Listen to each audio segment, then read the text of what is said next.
I'm James Warfield. Good afternoon. And today we're honored to have a special guest on our program, and his name is Arif Khatib, and he is an author and a filmmaker. And now I'll let him tell you a little bit about why he's in Wichita today, and tell us about a new book that he has published that he is promoting. Mr. Khatib, tell us what brings you to Wichita, sir. First of all, thank you for having me on your show. I appreciate it. Oh, it's I my appreciate pleasure. the opportunity. My pleasure. I'm from Oakland, California, and I'm here for the Gordon Parks Film Festival, or the Tallgrass Film Festival. Gordon was a friend of mine. His son is a good friend of mine today. And at the same time, I'm doing a couple of speeches and a book signing of my book in the Shadows of Obscurity. Okay. Now, this film festival is an annual event here. Is this your first time appearing at this event? It is. It's my second time I've ever been in Wichita, and I'm loving it. Okay. Good to hear that. Good to hear that. Okay, so how's the book signing going? The first one will begin today at 5 o'clock. Oh, okay. Okay. And I came in yesterday, and I've been feeling my way around and setting matters up and meeting people. And so starting today, if there are any books left, I only shipped a certain number of books. If they're not gone at the reception today when I sign books, we'll do it again tomorrow. And then I'll be done with the book signing, and we'll go into another schedule of the various films and other interviews. Okay. Now, so when was this book published, and can you give us the name of it? It was published in January. It's called In the Shadows of Obscurity, Toiling in a Reluctant Society. The book is about Black and brown athletes.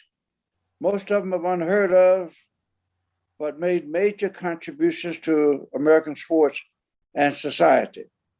I got involved in that because as a teacher, my passion was history. And once I latched on to this history about 25 years ago, I couldn't let go. And so it turned into a number of different projects. The film that we talked about that I mentioned, and the establishment of a Hall of Fame to honor and induct these athletes, retired professional athletes. Okay. So let me ask you, do you happen to have a copy of the book that you could show our viewers? I do, and hold one second. And let me see if we can hook you up here with one of those. And see if I can get a cover up here for you.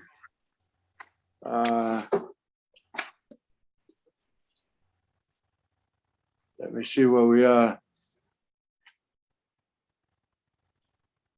Okay. Well, okay. Let me hold on a minute. Okay. Yeah. Okay. Got it. Got it. Okay. That's very good, sir. Okay. You see how the book looks like? Yes, sir. Okay. Thank you very much. Now, where in Wichita is that book being sold at, sir? Well, I'll tell you, brother, what books are left will be at the Kansas African American Museum and Watermark Books and Cafe. Okay. There may be a couple of stragglers here and there, but there may not be many or any books left by the time I leave. Okay. And after that, I will have the publisher ship books here to those who have use and need and the ability and the interest in providing it for the locals. Okay, so they will be available at Watermark Bookstore and to a limited extent, maybe the Kansas African Museum? Yeah, as soon as the museum is open, I just kind of shut it right now because of the pandemic. Also, but at any time it can be ordered from Amazon. Okay. at any time, Okay. and be shipped right to the door. We've had tremendous success with this book, brother. Okay. I'm glad to hear that. Tremendous.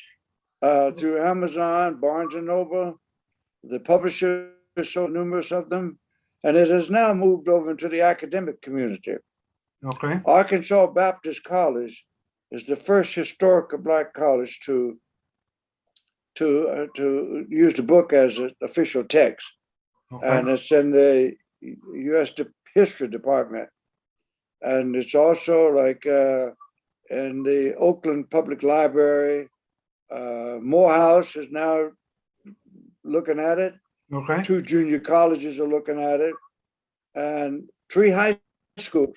So we're over into the academic community here right now, and we're just going to see how that goes. Okay. Can you give us a little bit of a detail about what the book is already all about? Yeah. Again, how best to do this? The subjects in this book, some people have heard of, many have not heard of them. For instance, there were 3 female players in the Negro League. We featured all 3, not feature, we mentioned all 3, but feature one named Mamie Peanut Johnson, who was taught the curveball. She's a pitcher, the only pitcher, taught the curveball by Satchel Paige. And also Willie T. Reeves. A lot of people may or may not have heard of him. Willie T. Reeves was the first to race in the Indianapolis 500 as a NASCAR racer. And yet another one, like right now in the Major League Baseball playoff, Boston Red Sox are playing the Houston Astros. The first African-American to play to the Red Sox are in our book. He's one of those on the cover. His name is Pumpsy Green. And so what I have done with this book, hopefully, is to bring not only to the attention of African Americans, because white folks need to know about this. And so the book is really written for them, because right now, more than ever, there's a need for a better understanding, of African American history. Sure. And a lot of people still don't know about it. I did a book signing at pretty much an all-white city about 3 months ago. There are 9,000 people in that city. They had 92 Blacks. Okay. And there's only one black that showed up that day to buy the book, and we sold 42 books. Okay. And so one person out there that asked a question, one person out there asked me, said, do we still need civil rights? He's a white guy. I didn't take that in a negative way. He probably just didn't know. And that's the purpose of the book. And I thanked him for coming down. But I told him, absolutely, absolutely. The civil rights never ended. Right. And it soon will be required for ethnic studies for graduate students. And because the civil rights, each generation has a responsibility and a role to play. We think about Rodney King, George Floyd, they come to mind. So many people want to hear and to read about the Afrocentric version of history. So this book is to correct a lot of those inequities. When people ask about do we still need civil rights, I say now more than ever before, because of the fact that we basically are pretty much beginning to relive what it was like in the 50s and 60s. That's right. And people need to know that. And if you don't know where you came from, you don't know where you're going. So we certainly need that. I posted a post on Facebook on yesterday, said freedom is not free, never was and never will be. And that's what people don't understand. You've got to fight for your rights today more so than you have or did back in the 50s and 60s, man, because these Republicans are trying to do everything they can to turn the clock back on Black and brown people. Yeah, I told them once, and there was another one on a call-in show that I was on. They came in with pretty much somebody, I don't know if it was black or white, whoever they come in, they asked basically the same thing. It was like civil rights. I said, that's a theoretical question. Okay. Civil rights, yes, we need it. We still need it because of racial inequities in housing, education, policing, and health. Yes, we do need civil rights. And as you suggested, civil rights has always been here, and the freedom is not free. The California the governor just signed 2 weeks ago a bill to require all high school students to have taken ethnic studies before they graduate at K-12. And that's a good thing. Unfortunately, that did not, in my opinion, have the necessary specificity that it needed because it's politicians.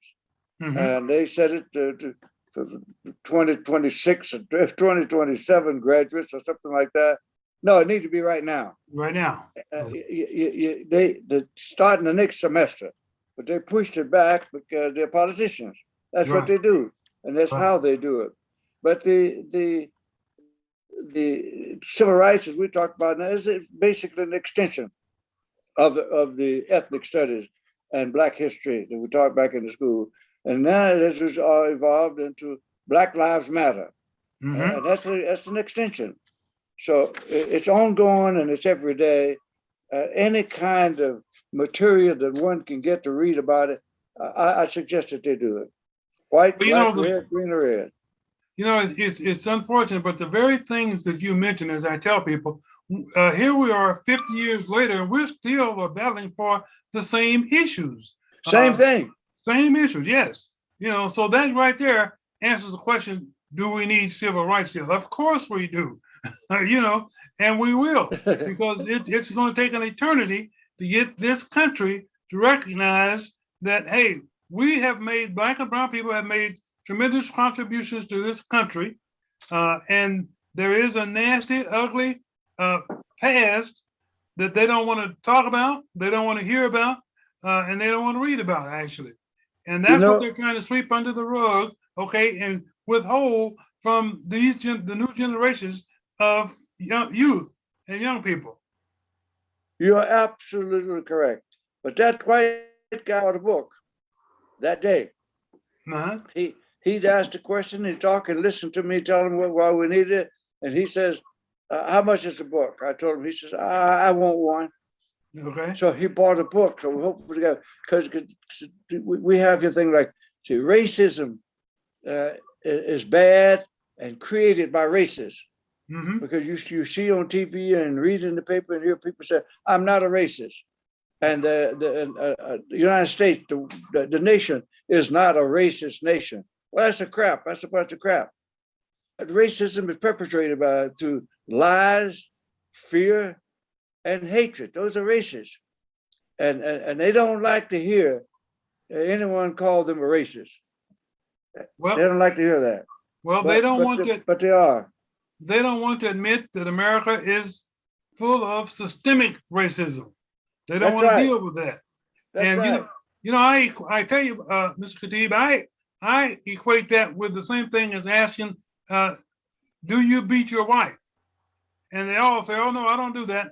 But yet every day at these hospitals and clinics and whatever, women are showing up with black eyes, broken noses, teeth knocked out, everything else. And yet nobody wants to admit that they abused their wife. And yet somebody's beating their wife. Somebody, yeah, you know what I mean? But they don't want to admit that. Domestic violence. Yeah, it's quite prevalent.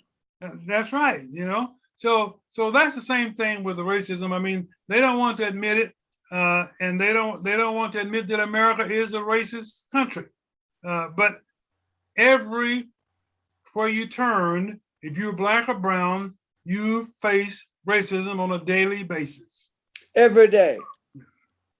Every day. And I tell white people, if you haven't walked in my shoes, you don't have a clue. And you know what? And sometimes we like to think about it's just in the South, but it's not just, it's still all over America. It's just subtle. You know, it's subtle, yes. You know, so, you know, listen, now, this, of course, is not your first book.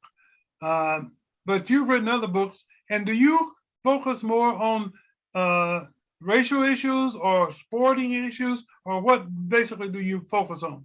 Believe it or not, my prior books, 4 books, was on business. Okay. One was about the banking industry, Okay. what they do with your money when you put it in a savings account.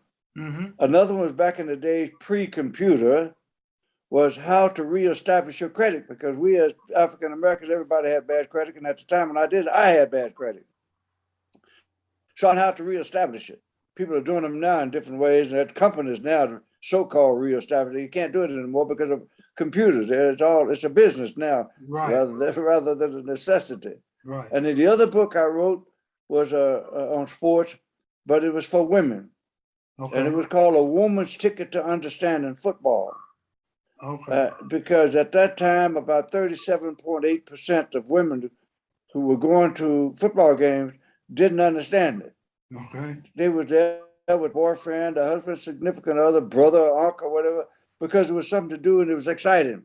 Right. And I interviewed some of the women and asked them. They said, oh, "I love those tight uniforms," but there were different reasons why they were there. So when I did the research on that to ask them if there were a book to teach you about football, would you buy it? Oh, definitely.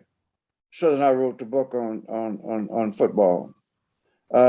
Since writing the books, simultaneous to the last one, I produced a film. And that film is called Because They Believed. Now, that film from the 40s forward had people in the film that are not in the book and vice versa. But they become a cross-marketing partners. Wherever I have the film, I have the book and vice versa. So the film, we screened it in Oakland, California at the Grand Lake Theater, July 21st. And it has really received a lot of rave reviews and it's doing very well. We're now positioning it for television because there won't be a lot of people to see it until it goes on television, because although it's a teaching and content, at the same time, I put all the money in it. Okay. And had a few donations here and there, but we did not have a single grant. So we're going to try to recoup those advances through television while broadcasting it and teaching it at the same time. Okay. And now we come forward to today, and now we've got women playing professional football. Oh, they're playing game. They playing the game. Yes. They got a couple of women kickers. Yeah. In football right now, professional. Right. Right. And I'm loving it. I think that's a great thing. If they can get it done, beautiful. Do it for. It's come a long ways. You got this year with the Oakland Raiders as a guy to tackle over there, or guard actually. It's the first openly first LGBT to get on the team and stay. They had one with the St. Louis Cardinals. Oh, his name was Sam, 15 years ago, a little less. But when they found out he was really gay, that's as far as he got. He went all the way through college and was an outstanding player. Then they drafted him and found out he was gay, and he didn't go much further. So now we have the first gay person playing football, and had quite a showing this past Sunday for the Las Vegas Raiders. Okay. Well, we're making small baby steps. We need to make some more. That's in the LGBT. We need to make some giant steps as it comes to race relations because of the great inequities and that venue and that arena and addressing systemic racism aggressively. Well, let me ask you this: were you aware that I believe it was about September, I believe of last year, one of the nation's largest banks, Citibank, produced a study that showed that racism over the past 20 years had cost America somewhere in the neighborhood of about 18, and my figures might be up, somewhere around 18 to 20 trillion dollars. Were you aware of that? I am certainly aware of it and believe it. So it is costly, and but what we find in this country is that our citizens and our politicians would rather continue to practice racism and sacrifice all of that money rather than come around and treat everybody the same. We are just, unfortunately, our people are not too aware. I'll cite you another incident recently in California. But they have stores everywhere. CVS, that's Okay, we have them CVS here. drugstores. They have thousands of them all over America. CVS quietly donated large sums of money for the recall of the governor in California. To recall the Democratic governor, CVS spent millions of dollars. Now, they have thousands of stores in California, relying upon the governor for benefit from their participation, yet they go on to recall him. What does that really say?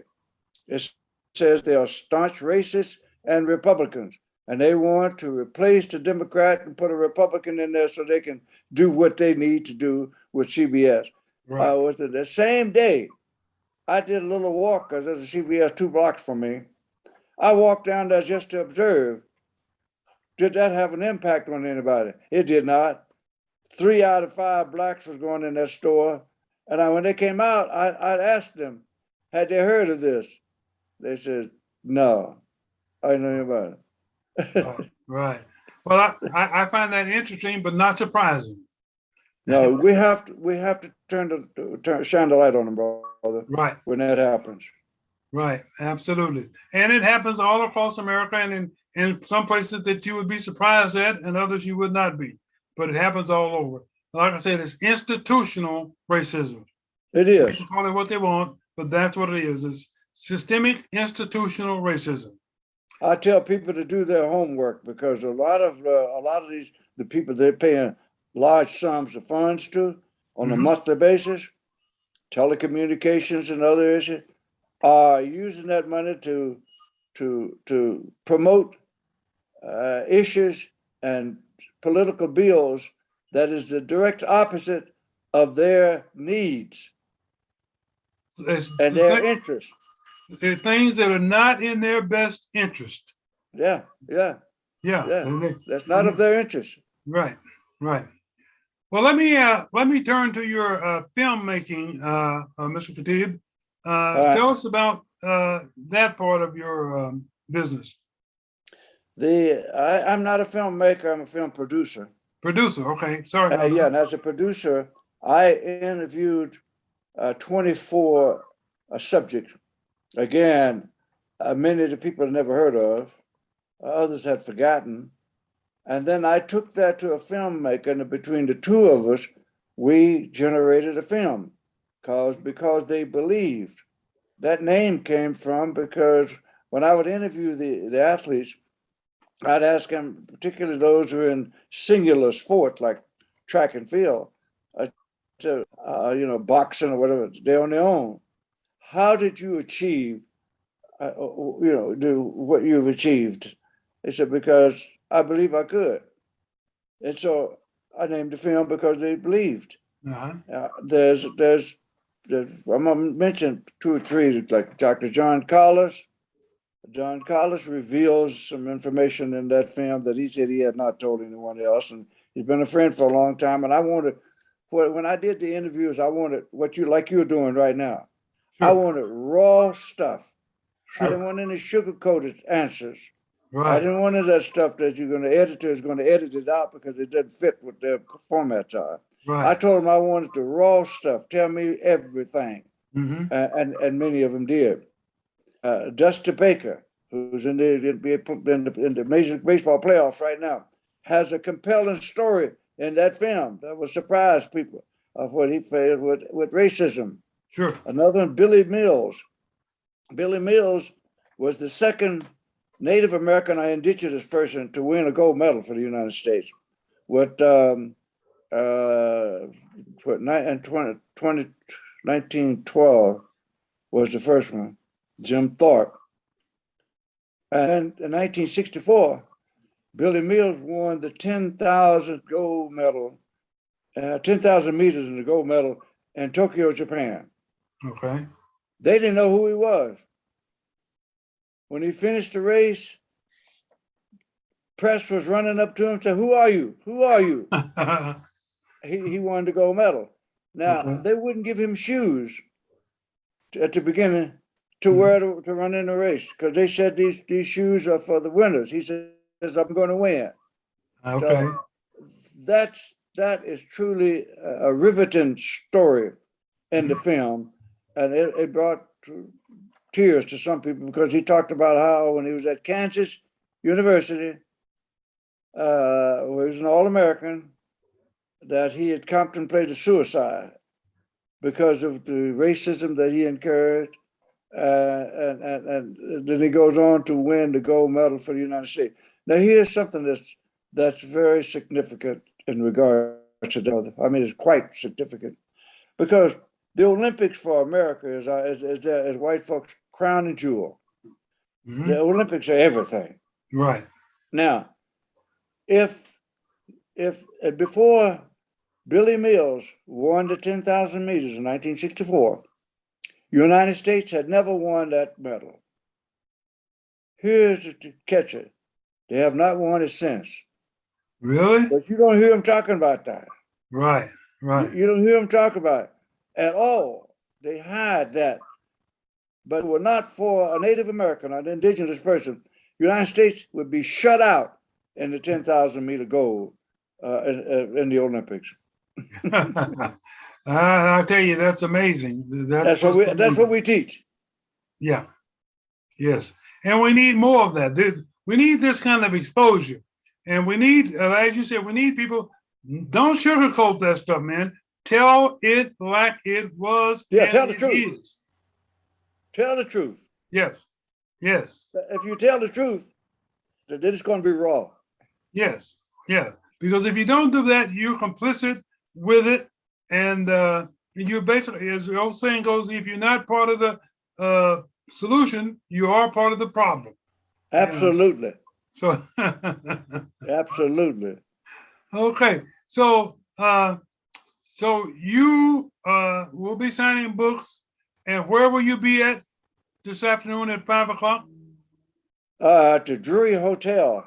Drury Hotel. Yeah, okay, downtown and that's on Douglas Street. We're gonna Douglas and Waco.